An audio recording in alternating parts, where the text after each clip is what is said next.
안녕하세요, 여러분. 5월 9일 월요일 아침 여러분들에게 출발 당신의 개장 전략 진행을 맡게 된 주식 맛집의 정진 전문가입니다. 반갑습니다.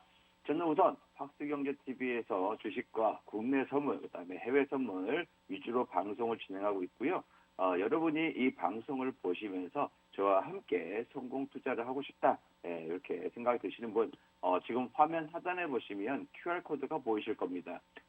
스마트폰 카메라 앱을 켜시고요. 화면에 갖다 대시면요, 바로 링크가 노출이 되는데 그 링크를 클릭하시면 제가 운영하고 있는 단체 톡방이 있습니다. 그 톡방에서, 노란 톡방에서 여러분들에게 장중에 실시간으로 정보를 좀 공유해 드리고 있고요. 그 다음에 시장 상황에 대해서 지금 시장이 이렇다 저렇다 기타 설명들을 해드리고 있고요. 그 다음에 종목 분석 및 이슈 포인트에 대해서 다양한 정보와 자료를 제공해드리고 있습니다. 그리고 금일 하나 이상의 급등할 종목들 골라서 이거 쓰고 괜찮다, 오늘 조금 이 테마 관심 있게 보고 있다라고 스팟으로 매매 전략도 제시해드리고 있으니까요. 이 기회 놓치지 마시고 지금 진행하고 있는 생방송 시간에만 입장이 가능하니까요. 지금 바로 참여해 주시면 감사하겠습니다. 네, 제가 아무래도 이번 주 역시 마찬가지로 5월달 금리 인상 시작됐죠. 그러면서 굉장히 좀 시장의 변동성이 좀 점점점 커지고 있는 상황입니다. 미국 시장도 계속적으로 급락세가 연출이 되면서 우리나라 증시 역시 마찬가지로 계속적으로 그러한 여파로서 하락세가 지속이 되고 있는데요. 이러한 시장 상황에서 어떻게 대처를 해야 되고 준비를 해야 되며 앞으로 어떤 투자 전략을 세워야 될지 제가 오늘 좀 장중에 좀 말씀을 드릴 것이고요. 그 다음에 간밤에 지난주에 미국 시장 어떻게 흘렀는지 간략하게 짚고 넘어가도록 하겠습니다. 미국 시장, 지난주 금요일이었죠. 우리나라도 역시 마찬가지로 하락했지만 미국 시장도 큰 폭으로 좀 약세를 보였습니다.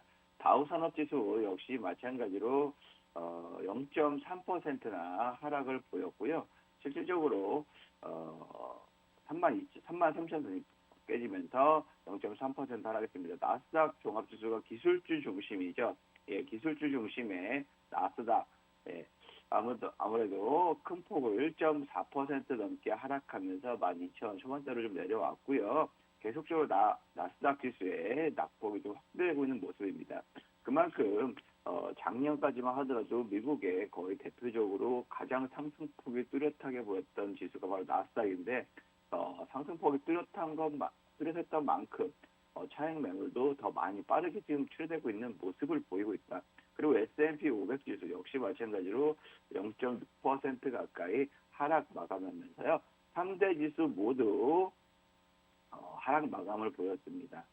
아무래도 좀 지속적으로 러시아, 우크라이나 전쟁도 장기화되고 있고요. 그 다음에 미국도 역시 마찬가지로 러시아 반대편에서 좀 수입 제재나 유럽을 다독이면서 이렇게 제재에 동참하라는 식으로 강하게 나가고 있고요.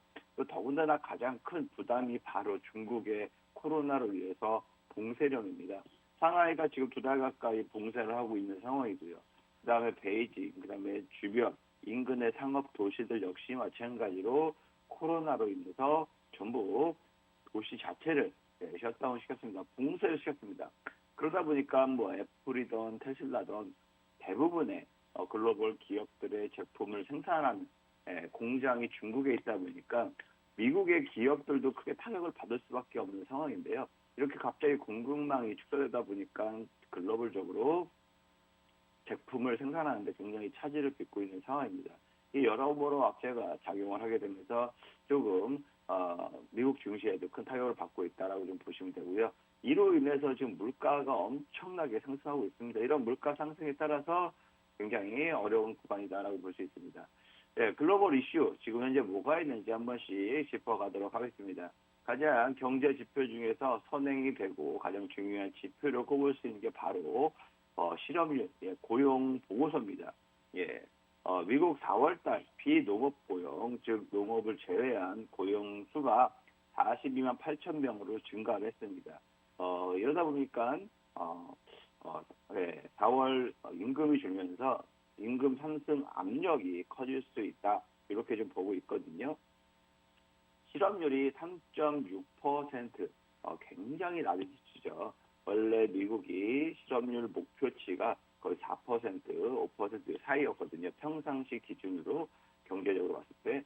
그만큼 지금 굉장히 실업률은 낮아져서, 실업이 낮아졌다는 얘기는 놀고 있는 사람보다 일하고 있는 사람이 더 많다는 얘기고, 이게 정말 꿈의 숫자라고 볼 수가 있는 게 3.6%가 그만큼의 많은 사람들이 지금 일자리가 있고 일을 하고 있다. 그만큼 또 소비가 촉진될 수 있고 소비가 늘어나면 늘어날수록 경제가 또 선순환되는 구조인데, 지금 현재로서는 아무래도 물가가 많이 올라가다 보니까 임금 상승 압박에 대해서 계속적으로 드러날 수밖에 없습니다. 예, 그래서 물론 고용이 굉장히 미국 시장은, 미국 경제는 지금 탄탄하게 고용이 받쳐주면서 예, 상승세를 보이고 있어요.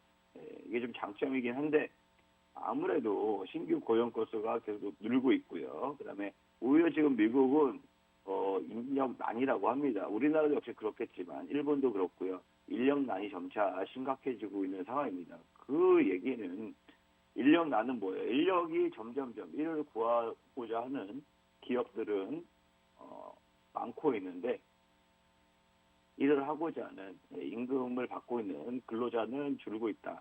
즉 이렇기 때문에 임금 상승률이 계속적으로 좀 상승할 수밖에 없다라고 좀 볼 수가 있고요. 이렇게 좀 올라가다 보면 점차 기업들도 역시 마찬가지로 부담을 가질 수밖에 없는 부분이고, 하루아침에 또 이런 실업률 수치가 굉장히 좀 낮아질 수밖에 없는 상황이다라고 좀 볼 수가 있습니다. 예상치보다 어떻게 지금 더 많이 나왔어요. 예, 그래서 경제 지표는 굉장히 좀 강하게 견고하게 잘 돌아간다라고 잘 발표가 나고 있는데, 아무래도 지금 물가, 이게 가장 큰 지금 애로사항이고 고민거리이고, 각 나라별로 어떻게 이 문제를 해결해야 될지 지금 골머리를 아프게 있는 게 바로 이겁니다. 이렇다 보니까 굉장히 지금 전반적으로 전 세계 금융시장도 타격을 받을 수밖에 없는데요. 아무래도 월가 전문가들 사용 보고서를 보고서 강한 데 비해 경제활동 참여율은 줄어들었다. 즉 임금 상승 압력이 더 커질 수 있다라고 좀 보고 있고요. 임금 상승하면 당연히 지금 뭐 우리 한창 말했죠. 원유 가격 오르죠. 그다음 밀, 옥수수 가격 오르죠. 이런 기초적인 원자재 가격이 오르는데 임금 가격까지 오른다? 그러면은 일반 제품을 생산하는 이런 원가라고 할 수 있는 단가 부분이 전부 다 올라갈 수밖에 없는 상황이고, 이렇다 보면 기업들도 여기에 맞춰서 제품을 10,000원에 팔던 것을 15,000원으로 팔 수밖에 없는 상황이고, 적자를 볼 수 없으니까요. 그러면 고스란히 그게 다 소비자한테 부담이 작용할 수밖에 없고, 소비자들도 이렇게 좀 물가가 비싸지면 비싸질수록 소비가 위축이 될 수밖에 없습니다. 그럼 당연히 소비를 안 하게 되면 점점점 기업들의 매출이 줄어들 수밖에 없는 것이고, 기업들의 매출이 줄어들면 당연히 고용하는 데 있어서 퇴직, 실직자가 더 늘어날 수밖에 없겠죠. 실업률이 증가할 수밖에 없습니다. 그러면 점점 경제는 악순환이 되고 침체, 이렇게 좀 어두운 상황이 될 수밖에 없는 거죠. 지금 현재로서는 그래도 미국은 굉장히 경제 규모가 세계에서 가장 큰데에도 불구하고 견고하게 지금 고용 실업률이 낮게 되고 고용률이 높아지고 있는 상황입니다. 이게 굉장히 큰 장점이라고 볼 수가 있는데요. 유럽이 지금 굉장히 심각한 상황이에요. 네. 그렇고요. 또 미국이 지금 러시아 국영방송 또 세 곳도 제재한다는 소리가 있습니다. 즉 미국의 러시아의 제재는 점차 강화되고 있다라고 좀 볼 수가 있는데요. 네. G7 정상회의 한 이후에 발표를 했고요. 특수 핵 물질도 지금 수출을 금지할 것이고, 세계 컨설팅 서비스, 은행 경영진 제재 등 점차 증가할 것이다. 부착사 관련자들, 러시아 관계자도 비자 제한을 할 것이다라고 좀 강력하게 제재를 걸고 있어요. 그리고 러시아에서 시청률이 가장 높고 국가의 통제를 받는 방송사 세 곳을 제재한다. 미국이 제재한다라고 얘기했습니다. 7개국 정상회의에서 이렇게 내용을 밝혔고요. G7 국가, 미국, 미국, 캐나다, 독일, 프랑스, 이탈리아, 영국, 일본 이렇게 7개 국가죠. 요 7개 국가 정상회의에서 이같이 결의를 했습니다. 같이 하자, 동참하자 해서 유럽도 역시 마찬가지로 제재에 동참할 것으로 보여지고 있고요. 또 이따가 얘기할 거지만 석유도 역시 수입을 금지하겠다, 점차 확대해 나갈 것으로 지금 바라보고 있습니다. 이렇게 지금 당장의 물가의 고공행진에 뼈아픈 상황이지만 러시아에 이렇게 좀 전쟁을 일으킨 거에 대해서 강력한 규제나 제재로 다 같이 힘을 합치자라는 모습을 좀 보이고 있는 상황입니다. 네, 이렇게 좀 미국도 러시아를 계속적으로 강력하게 있죠. 미국은 이미 애초에 석유나 원유나 천연가스를 수입을 전면 제재를 했고요. 그 다음에 수출 품목도 전부 제재를 하면서 푸틴 러시아 관련된 가족들 또 고위 간부들은 이미 금융권으로 완전히 묶어놨고요. 또 결제 은행도 지금 달러로 결제하지 못하도록 다 잠궈놨습니다. 그러다 보니까 러시아 입장에서는 이미 예전에 발행했던 국채들 있죠. 네, 국채들도 자국 내에 들어온 해외 기업들, 이런 기업들이 다 도망가게 생겼고, 결제도 국채 말 그대로 내가 돈을 빌려서 이자를 줘야 되는데, 그게 지금 달러 결제가 안 되다 보니까 러시아 입장에서도 참 난감한 상황인데, 지금 해외에 있는 자산들로 대충 지금 상계 처리하고 있는 상황입니다. 이게 어느 정도 바닥이 날지 모르겠지만 이렇게 지금 진행되고 있다. 러시아는 그래도 뭔가 자기네들이 갖고 있는 게 있으니까 저렇게 지금 무대포로 나가지 않을까라고 생각을 하고 있고요. 여기서 기름을 부는 게 바로 지금 중국의 코로나 봉쇄력입니다. 지금 이게 가장 심각한 또 물가 상승 요인으로 작용을 하고 있습니다.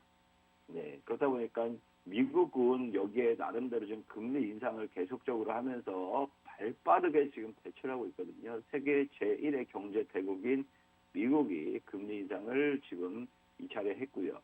또 6월달부터 7월달부터 50bp 인상하면서 축소한다, 양적 기축을 한다라고 발표를 했습니다.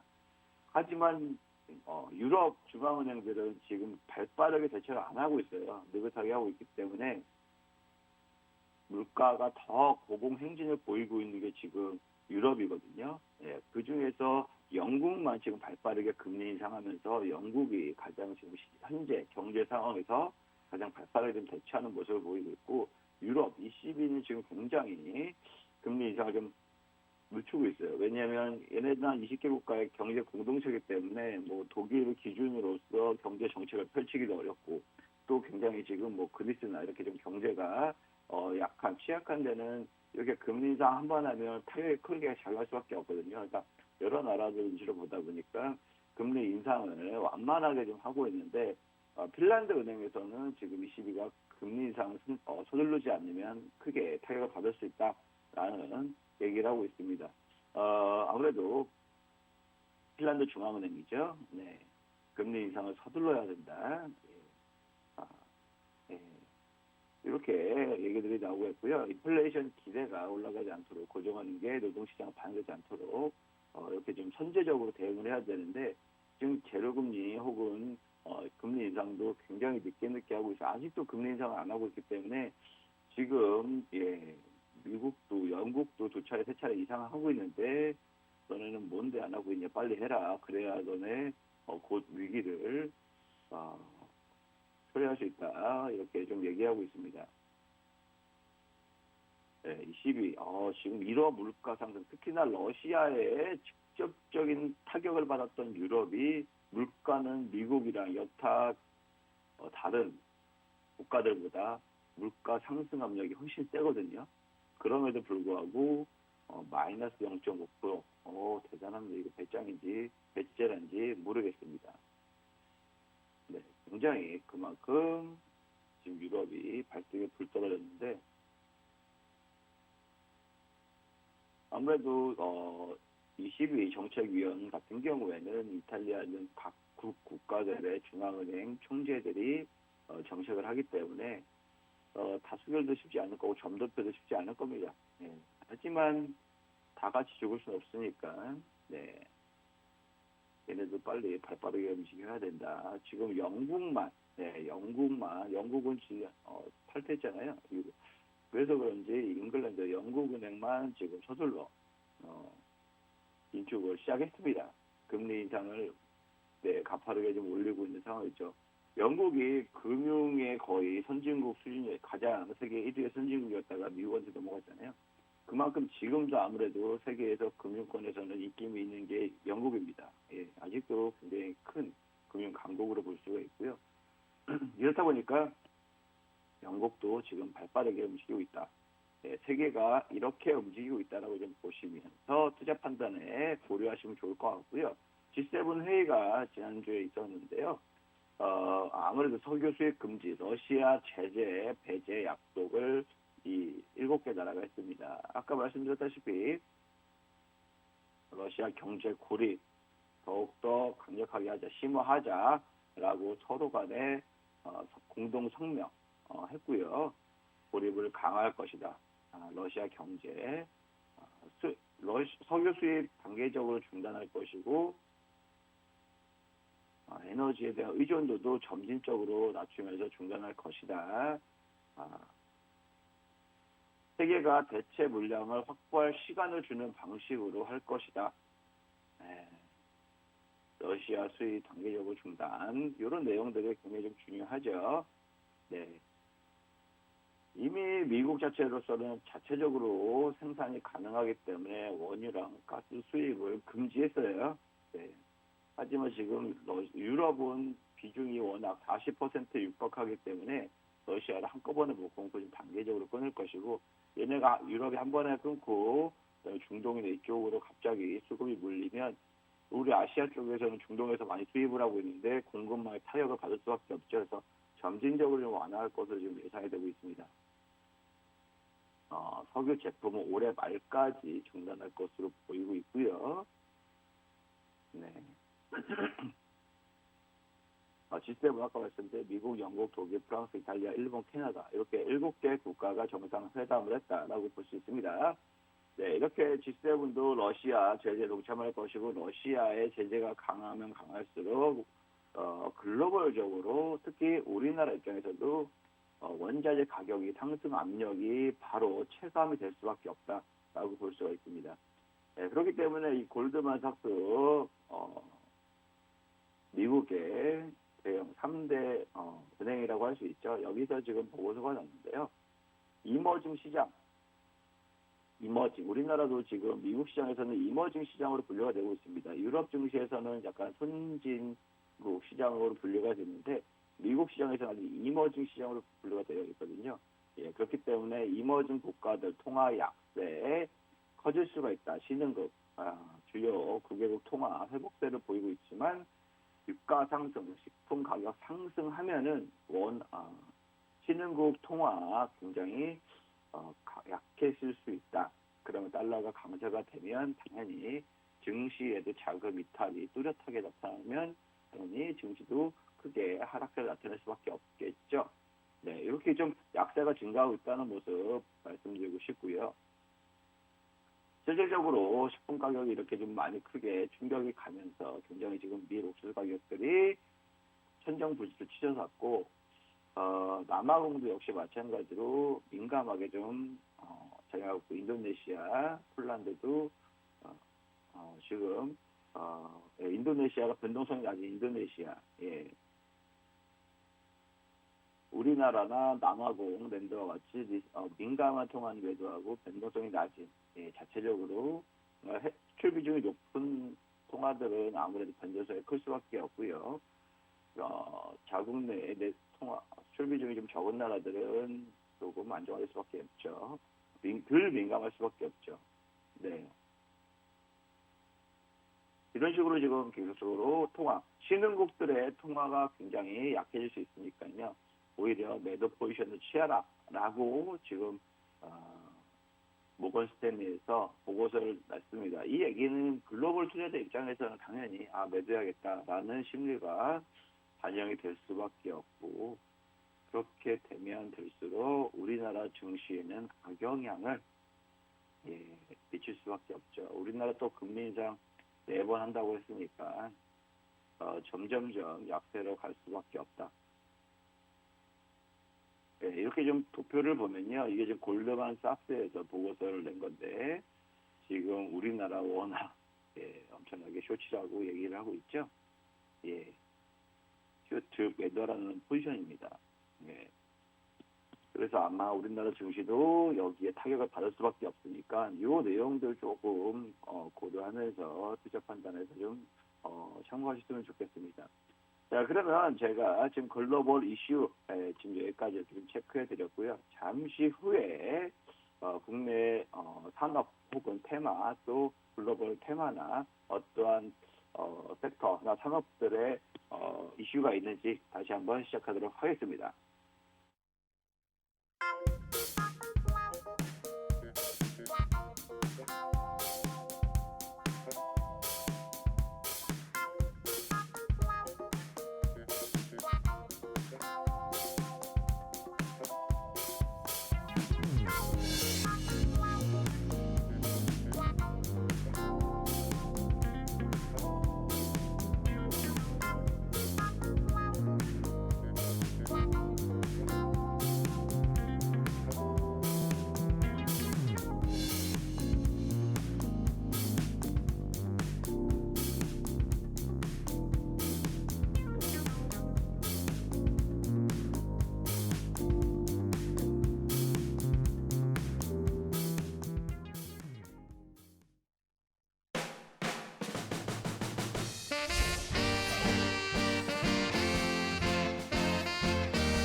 네, 이어서 진행을 하도록 하겠습니다.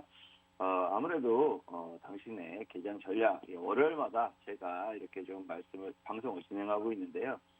제가 주린이도 쉽게 투자할 수 있게끔 핵심적으로 기법 교육도 해드리고 있고요. 지금 현재 이렇게 어려운 시장에서 여러분들에게도 다양하게 멘탈을 어떻게 잡고 어떤 마음가짐으로 어떻게 지금 바라봐야 되고, 거기에 따라서 지금 현금 비중이나 주식 비중이나 어떻게 좀 나눠서 가져가시면서 때를 기다려야 될지 아니면 적극적으로 공략을 해야 될지를 말씀드리고 있으니까요. 화면 하단에 보시면 QR코드가 있습니다. 그 QR코드에 스마트폰 카메라 앱을 켜시고 갖다 대시기만 하시면 링크가 자동적으로 노출이 되는데, 그 링크를 클릭하고 바로 제가 운영하는 노란 톡방, 단체 톡방을 입장하실 수가 있는데요. 지금 방송 9시 20분까지 생방송 중에만 입장이 가능하니까요. 지금 바로 입장을 해주셨으면 감사하겠습니다.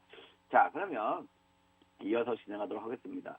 모건 스탠리에서 또 보고서 발표했는데요. 원유 시장, 정유 시설이 정차 한계에 봉착을 했다. 그래서 정유사들에 대한 투자를 적극 권고하고 있는 상황이고요. 울산의 현대차 기준에서는 지금 전력난이 예상이 되기 때문에 LNG 열병합 발전소를 직접 만들고 자체 전력을 생산하겠다라고 계획을 밝혔습니다. 그래서 전력도 구입 가격 자체가 사상 최고치를 임박하면서 한국전력이 지금 굉장히 적자폭이 커지고 있는 상황이고, 채권 발행도 한계가 있다라고 볼 수 있고요. 여행, 대리, 이런 술값, 이런 등 서비스 물가가 지금 계속적으로 지금 인상이 되고 있습니다. 여행도 거의 20% 넘게 올랐기 때문에 서비스 물가가 많이 올랐고, 거기에 따라서 자체적으로 우리나라 물가도 좀 긴장을 하고 있는 상황이다. 그리고 한국은행에서는 유럽에 대해서 반도체 자동차 수출하는 데 있어서 좀 부정적으로 전망을 내다보고 있습니다. 처음부터 모건 스탠리가 지금 어떤 식으로 원유 시장, 정유 시설 한계에 봉착했다, 이러한 소식을 밝혔잖아요. 그래서 정유사를 사라라고 모건 스탠리가 말했는데, 이건 미국 시장입니다. 미국 시장. 모건 스탠리 아까 말씀드렸다시피 글로벌 세 손가락 안에 드는, 미국에서 세 손가락 안에 드는 굉장히 큰 은행 중에 하나다라고 보시면 되는데요. 네, 원유 수요 정점, 예, 정유 시설에 대한 투자가 부진했었고 아무래도 지금 그 전까지 코로나 이전까지 원유 가격이 계속 하락했었잖아요. 20달러 밑으로까지 떨어졌으니까 굉장히 어려웠고 거기에 따라서 투자 시설도 투자도 굉장히 안 했던 상황이었습니다. 예, 하지만 지금 현재 어떻습니까? 원유 가격이 굉장히 폭발적으로 증가를 했었고 거기에 따라서 하루에 270만 배럴의 정유 시설이 부족하다. 점차 정유 시설을 늘릴 것이다. 상압 정유 시설.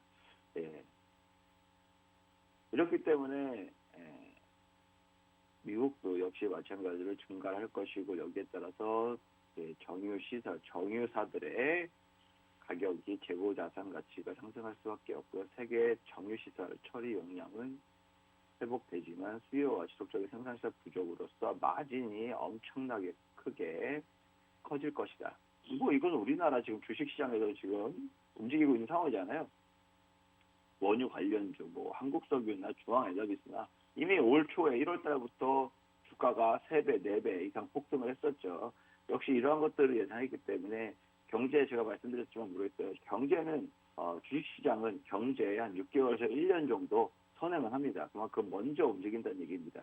네, 이러한 지금 상황이 계속되다 보니까 우리나라 주식시장도 역시 마찬가지로 이러한 정유사들의 주가가 많이 올라가는 거죠. 이런 마진이 크게 확대되면 확대될수록 실적이 크게 증가할 수밖에 없는 것이고 이게 지금 주식시장에 지금 반영되는 겁니다. 이런 정유회사들은 차후에 6개월 뒤에 1년 뒤에 이런 실적에 대한 큰 이익치가 반영이 될 건데 주가는 그때는 오히려 추가적으로 더 마진폭이 커질 것으로 예상이 되면 그때 실적 시즌에 맞춰서 주가를 더 크게 상승할 수 있지만 지금처럼 단기적으로 이슈적으로 확대되고 다시 원유 가격이 좀 안정을 찾으면 다시금 주식시장과 마찬가지로 주가도 빠질 수밖에 없거든요. 하지만 주식 투자하시는 개인 투자자분들 대부분이 약간 이런 생각을 하세요. 아니 삼성전자가 역대 최고치 실적이 왜 자꾸 주가는 빠지냐. 예, 늘상 말씀드리지만 주식은 미리 움직였다. 즉 6개월 전, 1년 전에 미리 움직였다. 이러한 지금의 실적에 대한 기대치가 이미 시장에서 반영이 됐다.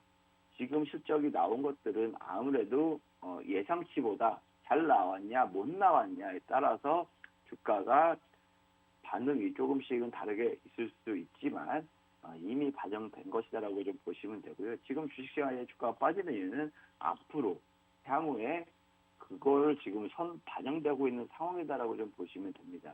네, 그래서 좀 중장기 위주로 아무래도 삼성전자 투자할 정도의 관점이시라면 안정적으로 망하지 않을 회사에 투자하실 것이라고 좀 보여지고 있는데 그만큼 장기적으로 관점을 보이시고서 투자하시는 것을 적극 추천을 드리고 저와 같이 좀 단기적으로 시장의 수급이나 섹터별로 순환하는 이러한 투자 전략을 추세 추종으로 매매 전략을 세우시는 분들이라면 이미 이렇고 저렇고 이러한 대한 내용들을 빠르게 섭취하면서 빠르게 투자 전략을 포트폴리오로 바꿔나가는 것을 저는 하고 있으니까요. 네, 참고해 주시고 여러분들도 어려운 시장 상황이나 어려운 보유주 종목들 특히나 대형주들 갖고 있는데 하락세가 좀 커져서 걱정이 많으시는 분들 오히려 걱정한다고 해서 좋아질 건 아니니까 오히려 마음 편하게 먹고 추가적으로 하락할 때마다 모아 가신다면 중장기적인 관점에서 매매 전략을 취하신다면 분명히 더 좋은 날이 올 겁니다. 이것은 확신합니다. 당장 그 1년, 2년이 될지는 모르겠지만 어쨌든 전반적으로 그러한 관점에서 투자를 해야 된다라고 볼 수가 있습니다. 그래서 모건스탠리에서 정유사 주식, 아시아에서 인도의 릴라이언스, 통신회사죠.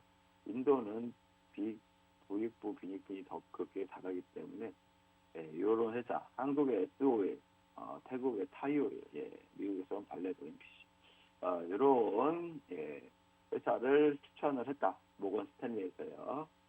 이미 올 대로 올랐는데 추가적으로 더 오를 수 있다는 얘기가 있으면 당연히 하겠죠. 그 다음에 현대차 자체적으로 지금 전력난 때문에 지금 열병합 발전소를 직접 짓겠다 했습니다. 지금 9시가 넘어서면서요. 장이 개장을 했는데요.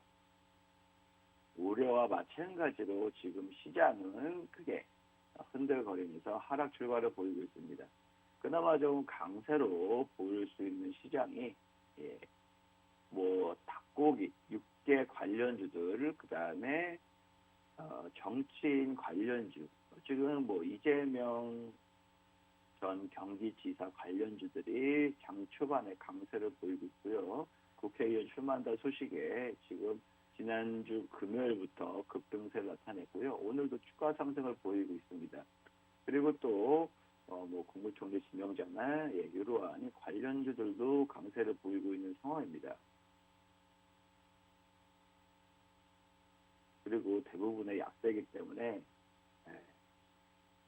지금 전반적으로 하락세를 나타내고 있고요.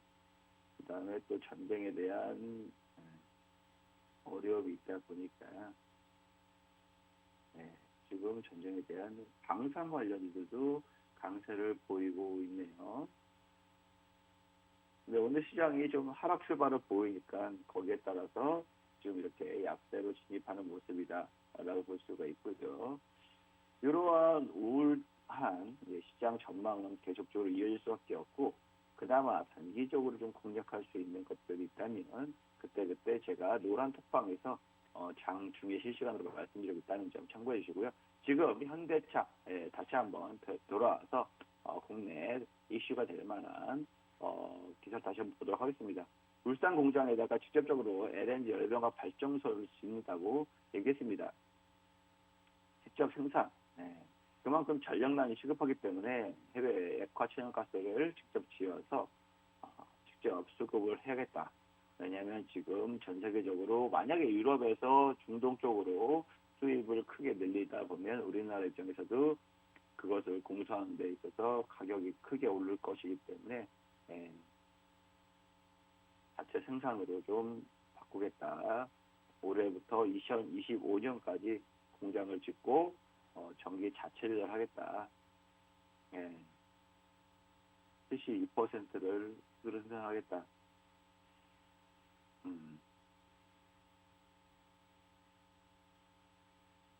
정부의 에너지 정책에 맞춰서 기존 전력 생산 효율 향상, 온실가스 배출량 저감, 친환경 에너지 연료, 이런 것들을 여러 가지 경제성까지 확보하면서 열병합 발전 설비를 도입하고자 한다라고 밝혔습니다. 이런 내용이고요. 그 다음 아까 말씀드렸다시피 한국전력은 전력 구입가 때문에 지금 난립니다. 전력 구입 때문에 난립니다.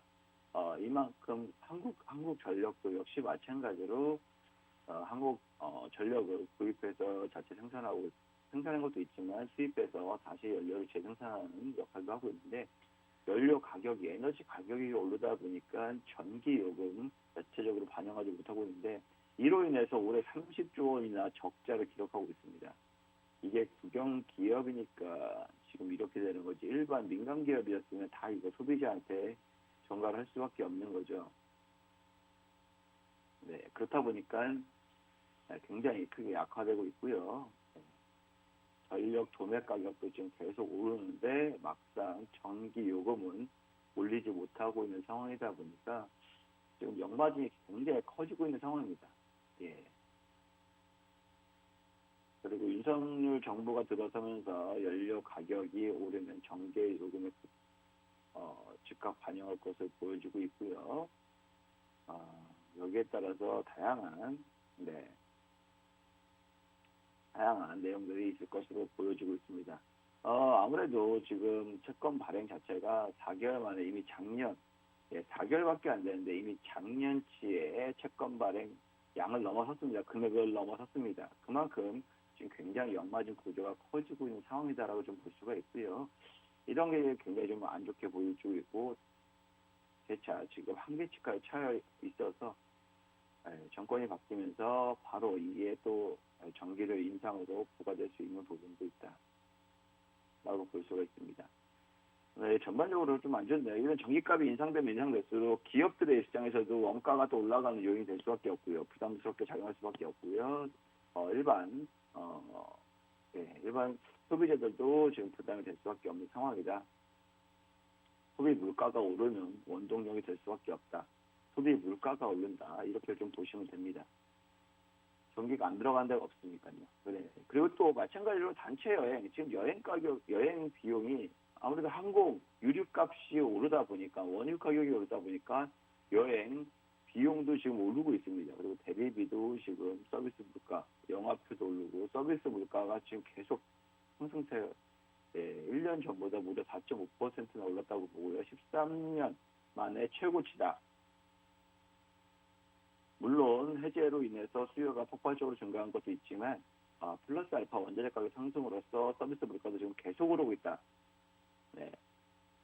이게 지금 심각한 상황이다라고 볼 수가 있습니다. 외식 물가도 지금 네, 외식 물가도 엄청 오르고 있는데 이거 이외에 단체 여행비, 대리운전, 보험료 서비스, 항공료, 세차료, 영화 관람 모든 서비스 물가가 다 크게 1%, 2%도 아니고 뭐 20%, 10% 이렇게 어마어마하게 오르고 있습니다. 네. 거의 한 3%만, 2%만 올라도 크게 올랐다고 평상시면 크게 올랐다고 볼 수 있거든요. 근데 이거는 말도 안 되게 오른 거죠. 이를 미리 반영했기 때문에 한국은행에서는 금리 인상을 서둘러서 하고 있는 상황이고요. 네, 서비스 물가가 계속적으로 오르고 있어서 아무래도 추가적으로 더 원재료비, 운영 경비 상승 요인을 작용할 수밖에 없고요. 특히나 이게 지금 또 서비스 물가가 오르면 오를수록 당연히 체감하는 소비자 입장에서는 더 크게 체감할 수밖에 없죠. 네. 기업들의 입장은 뭐 물품을 만드는 이러한 구매 물가 지수가 오르면 기업들은 바로 체감할 수 있지만 우리 같은 소비자 같은 경우에는 이런 소비 물가 있죠. 실질적으로 소비자 물가가 오를 수 있는 서비스 물가가 오르면 바로 체감하기 때문에 소비 축소 우려가 발생할 수 있는 상황이 되는 거죠. 네, 이렇게 좀 진행되고 있고요. 그다음에 한국은행에서는 우크라이나 사태로 유럽행 자동차, 반도체, 선박 수출에 좀 부정적으로 전망을 제시하고 있습니다. 유럽이 경제 성장세를 둔화시키면서 아무래도 자동차, 반도체, 선박 주요 품목의 수출 감소 요인으로 작용을 할 수가 있다. 우크라이나 사태가 유럽 경제에 굉장히 영향이 클 수밖에 없는 상황이고요. 여기에 맞춰서 성장률도 1.2%나 낮췄는데 우리나라와 EU와의 무역을 통해서 미치는 영향이 좀 줄어들 수밖에 없다. 네, EU는 아까 말씀드렸다시피 러시아하고 굉장히 경제가 밀접되어 있고 원유 수입, 즉 에너지 수입 의존도가 높기 때문에 그만큼 타격이 더 크게 작용할 수밖에 없는 상황이다라고 좀 볼 수가 있습니다. 네, 특히나 천연가스 농산물 수입 의존도가 높아서 굉장히 서비스 물가 지수가 12%, 12%라는 게 가능한 걸까 할 정도로 크게 상승을 한 겁니다. 네. 생각해 보세요. 한 달에 내가 커피를 내가 한 달 전에 예를 들면 소비자 물가라는 게 뭐냐면 한 달 전에 커피를 내가 5,000원 주고 마셨는데 한 달 뒤에 5,500원이 되어 있는 거예요. 이 소비자 물가가 10% 오르는 게 이게 말이 10%지 어마어마한 수치거든요. 있을 수 없는 상황인데 지금 유럽은 그만큼 에너지에 대해서 굉장히 지금 가격이 오르다 보니까 산업 전반적으로 물가가 오름세를 나타낼 수밖에 없는 상황이다. 라고 볼 수 있고요. 네. 그래서 반도체, 자동차, 선박 등도 유럽 수출행이 좀 부정적으로 내다본다. 한국은행에서 우리나라 수출 기업들을 발표했을 때 경제를 보고서 발표했을 때 이러한 스토리다라고 볼 수 있고요. 예. 오늘 좀 이슈에 대해서 여기까지 좀 말씀을 드리고 섹터에 대해서 여기까지 좀 말씀을 드리고요. 분명히 지금 미국 등 우리나라, 유럽 등 금리 인상이 계속적으로 물가 상승 압력에 따라서 커지고 있는 상황입니다. 물론 좋지 않아요. 좋지 않지만 여기에 맞춰서 섹터별로 공략할 수 있는 것들 공략을 한다면 충분히 단기적으로 현금을 회전시키면서 이런 시장도 무사하게 버틸 수 있는 구간도 달성할 수 있거든요. 예, 제가 지난주에 관심 종목, 관심 테마를 말씀드렸는데 그 중에 바로 데이터 솔루션이라는 종목이 있었습니다. 뭐 데이터 플랫폼 관련주로서도 말씀을 드렸지만 제가 지난 월요일 날 4월 20 지지난주였구나. 4월 29일 날 말씀을 드리고요. 그 이후에 계속적으로 시장은 하락하는데도 불구하고 5월 첫날까지, 둘째 날까지 상승세를 이어가면서요. 이틀 만에 10%나 상승을 했습니다. 이만큼 지금 현재 시장에서 굉장히 이슈가 될 수 있는, 수급이 몰릴 수 있는 시장 전반적으로 2,300개 종목 중에 2,000개가 하락하더라도 300개 종목은 상승할 수가 있거든요. 그렇게 상승할 수 있는 섹터 혹은 이런 것들을 수급을 분석을 해서 그 테마 내에서도 관련 종목을 공략한다면 단기적으로 이렇게 두 자릿수의 수익은 얻어갈 수 있는 매매 전략이 있다라고 말씀을 드리고, 지금 하단에 보시면 QR코드가 있잖아요. 그 QR코드에 제가 단체 톡방, 노란 톡방에서 장중 실시간으로 이러한 내용들을 공유해드리고, 이 내용들뿐만 아니라 관련 종목, 이슈 섹터 혹은 여기에 관련주들도 스파적으로 매매 전략을 좀 제시를 해드리고 있습니다. 그러한 매매 전략을 제시한 게 제가 4월 한 달 동안 했던 게, 지난주에도 말씀을 드렸지만 4월 한 달 동안에 이렇게 좀 많은 종목들을 톡방에서 매매 전략을 제시해드렸거든요. 보시면 것과 같이 정말 수익이 굉장히 컸습니다. 4월 첫째 주부터 거의 중점적으로 4월 12일부터 많이 매매 전략을 제시해드렸는데요.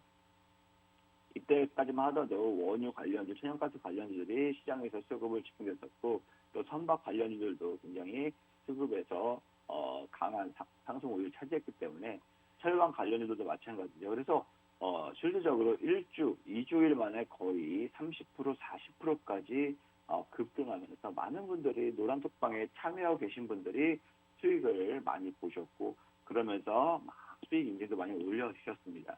여러분들도 이 지금 종목들이 다른 게 아니라 지금 노란톡방에서 제가 무료로 많은 분들이 보시는 방에서 매매 전략을 제시해드렸거든요. 이 종목 이 가격에 매수 딱딱 잡아드리고, 뭐 손절가 딱 잡아드렸고요. 거기에 따라서 지금 이렇게 많은 종목들이 지금 상승을 했습니다. 워낙 시장이 안 좋을 같은 경우에는 뭐 하루에 한 종목씩 추천드리는, 시장이 좋으면 하루에 한 종목씩 추천드릴 수 있지만, 공략, 매매 전략을 제시해드릴 수 있지만, 시장이 안 좋을 같은 경우에는 뭐 일주일에 한두 번 정도도 제시해드릴 수 있다는 점 참고해 주셨으면 좋겠고요.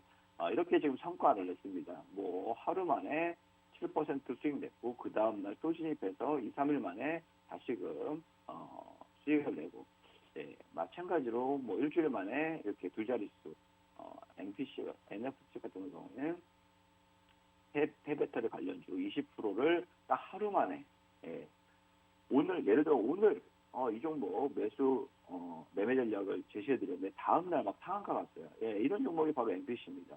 이런 종목들이 막 한성기업이고요. 오늘 추천했는데 오늘 급등한 종목이 GS글로벌, 이런 것들을 바로 오전에 추천했는데 오후에 상한가 가고 장중 16%나 수익을 얻을 수 있는 거고, 이거 같은 경우에 동일제약 같은 철강 관련주 중에서도 좀 대장 역할을 하기 때문에 물론 매수 전략을 잡자마자 5%, 10% 하루 이틀 만에 수익을 달성할 수 있었지만, 계속 이러한 상승세가 이어지면서 무려 50% 육박한 이러한 상승세를 보였습니다. 실질적으로 차트를 보면서 말씀드리는 게 좀 빠르실 것 같은데, 동일제약 같은 경우에 제가 정말 이게 좀 동일제약 차트입니다. 동일제약 차트인데요. 동일제약 차트인데 실질적으로 보시면 4월 이 부분에서 요날 당일날 오전에 3,400원 부근에서 매매 전략을 드렸어요. 당일날 3,800원까지 가면서 거의 10%를 당일날 장중 1시간 정도에 10%로 수익을 달성했어요. 그래서 많은 분들이 따라하시고 수익을 보셨고, 못 따라하신 분들에 대해서도 역시 마찬가지로 재차 눌림이 왔을 때 재차 공략을 했는데, 그다음 그 한 3일 뒤에도 15% 가까이 올랐었죠. 그리고 이때부터 다시금 시작이 되면서 15% 거의 23% 여기서 상한가 이런 식으로 재차 이날 말씀드리고 나서 거의 일주일 내에 10% 20% 올라갔고 그 다음부터 거의 40%나 육박하게끔 급등세를 보이면서 이러한 매매 전략들을 교육적으로 좀 제공을 해드렸거든요. 네, 역시 마찬가지로 MPC도 역시 마찬가지로 제가 이날 매매 전략을 제시해드렸는데 이날 매매 전략을 제시해드렸는데 실질적으로 바로 다음날 상한가 부분까지 임박을 상한가까지 도달하면서 29%나 파고 또 급등했습니다. 그리고 며칠 뒤에는 더 추가적으로 신고가 랠리를 펼쳐가면서 추가 상승을 보였고요. 이런 식으로 단기적으로 공략할 수 있는 섹터나 종목들이 있다면 단기적으로 매매 전략을 제시해드리고 있고요. 여기에 맞춰서 많은 분들이 개인적으로 보시고 따라하시는 분들도 계시지만 어려워하시는 분들도 계세요. 어려워하신 분들은 추가적으로 제가 더 안내할 수 있는 것을 좀 말씀을 드리고 있기 때문에 지금 시청자 여러분들도 주식시장이 굉장히 어렵고 내가 보유한 종목들도 굉장히 지금 하락세를 나타내고 있다. 이러한 상황에서 어떻게 나는 매매 전략을 취해야 되고 포트폴리오를 어떻게 구성을 해야 되냐 이러한 생각을 많이 가지실 건데요. 실질적으로 이러한 내용들을 좀 많이 보시면서 4월 달에 굉장히 어려운 시장이었잖아요. 그럼에도 불구하고 무려 185% 가까이 누적 수익률을 달성을 했습니다. 물론 매일매일 제가 공략을 했더라면 더 높은 수익이 나올 수 있었겠지만 일반 직장 다니시고 일반 시청하시고 계신 분들이 개인적으로 본업이 있기 때문에 이러한 부분이 쉽지 않은 부분 그렇기 때문에 확실하게 공략을 해서 확실하게 수익을 볼 수 있는 종목들 위주로 차근차근 스텝을 밟아나가다 보니까 많은 분들이 따라하실 수 있게끔 안내를 해드리고 있고요. 못 따라하신다 그러면 추가적으로 어떻게 더 대응하실지도 말씀을 드리고 있으니까요. 지금 딱 3분 남았습니다. 예, 방송 종료가 지금 3분 남았는데요. 3분 이내에 지금 입장을 하셔야지 이렇게 많은 정보들 그 다음에 지금 현장에서 이슈가 되고 있는 종목들을 여러분들도 받으실 수 있다라고 안내해드리고 싶고요. 그 다음에 제가 이번 주 혹시 좀 눈여겨봐야 될 섹터가 있습니다. 네, 바로 이 방위산업. 아무래도 우크라이나 제재 압박이 점점점 높아지면서 방위산업과 관련된 업체들, 섹터들의 수급이 좀 이어질 수 있다라고 좀 볼 수가 있고요. 그리고 윤석열 당선인이 이제 취임식 했죠. 그러다 보니까 원자력 발전, 여기 산업 정책이 점차 더 커질 수밖에 없습니다. 그래서 이 테마도 다시금 재차 강세로 전환할 수 있는 부분이 있다라고 볼 수 있고요. 그 다음에 또 수소 테마, 아무래도 미국과 지금 협업을 통해서 수소 산업을 선택을 같이 개발하고 투자하고 만들어보자라고 협업을 맺었습니다. 서약을 했습니다. 그렇기 때문에 5월 20날, 21일 날 아무래도 조 바이든 대통령하고 윤석열 대통령하고 정상회의가 있을 예정입니다. 그렇다 보니까 수소 관련된 산업도 조금 비중 있게 긍정적인 전망이 예상되지 않을까 합니다. 이렇게 오늘 좀 이러한 섹터 이번 주 관심 있게 보시면서 투자 전략 세우시길 바라겠고요.